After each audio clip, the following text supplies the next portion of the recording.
Hi friends, இன்னைக்கு Jessica ஆகாஷோட lunch and ஸ்நாக்ஸ்க்கு என்ன back பண்ணிருக்கேன்னு சொல்லி பார்க்கலாமா? வீட்ல வாங்கி வச்சிருந்த மஷ்ரூம் 2 பாக்கெட் இருந்து அதை வச்சு இன்னைக்கான லஞ்சை முடிச்சிடலாம்னு பிளான் பண்ணிருக்கேன். ஃபர்ஸ்ட் ஜீரக சம்பா அரிசியை அலசிட்டு தண்ணியில ஊற வைக்கேன். மஷ்ரூமை கிளீன் பண்ணி அதை கட் பண்ணியும் எடுத்து வைக்கேன். தாளிக்கிறதுக்கு தேவையான ஸ்பைசஸையும் எடுத்து வச்சுட்டு ரொம்ப இலையில ஒண்ணு பறிச்சு அதை கட் பண்ணியும் எடுத்து வைக்கேன். இது காரத்துக்கு பச்சை மிளகா தான், 4 பச்சை மிளகாவை கீறி மாத்தி வைக்கேன்.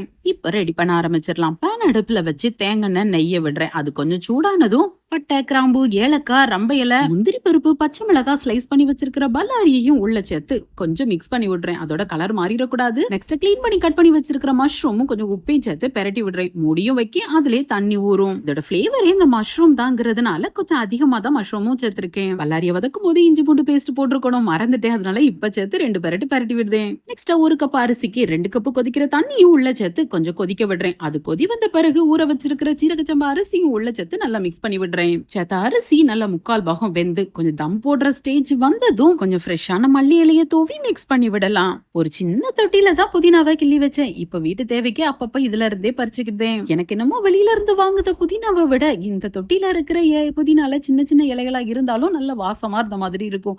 இப்ப புதினாவையும் உள்ள சேர்த்து நல்லா மிக்ஸ் பண்ணி விட்டுட்டு அப்படியே தம்ல வச்சிருந்தேன். ஒரு 10 நிமிஷத்துக்கு அப்புறம் ஓபன் பண்ணி பாத்தீங்கன்னா நல்ல பொலன்னு சூப்பரா புலாவுன்னு சொல்லலாம், பிரியாணின்னு சொல்லலாம். சூப்பரா நல்ல கமகமன்னு மனத்தோட ரெடி. இது கூட காரசாரமா ஒரு கிரேவி இருந்தா நல்லா இருக்கும். ஆனா பிள்ளைங்களுக்கு பொட்டேட்டோ தான் வேணுமா?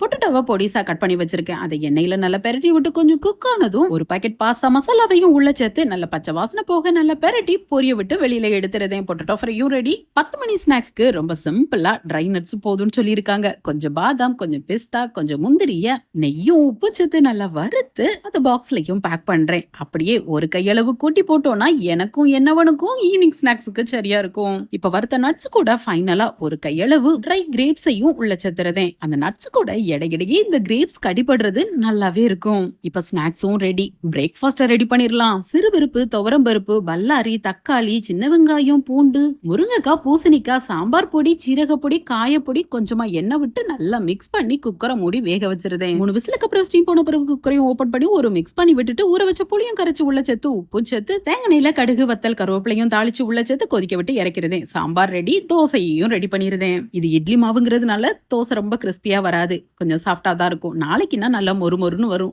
இந்த மாதிரி 2 தோசையும் செஞ்சு சாம்பாரையும் ஊத்தி பிள்ளைங்களுக்கு சாப்பிடவும் கொடுத்துட்டேன். ரெடி பண்ணி வச்சிருந்த லஞ்சையும் பாக்ஸ்ல பேக் பண்ணிட்டேன். ஓகே ஃப்ரெண்ட்ஸ், இந்த லஞ்ச் காம்போ பிடிச்சிருச்சுன்னா ஒரு லைக் கொடுத்துக்கோங்க. நாளைக்கு என்ன வேணும்னு சொல்லி நாளைக்கு பார்க்கலாம். பாய்.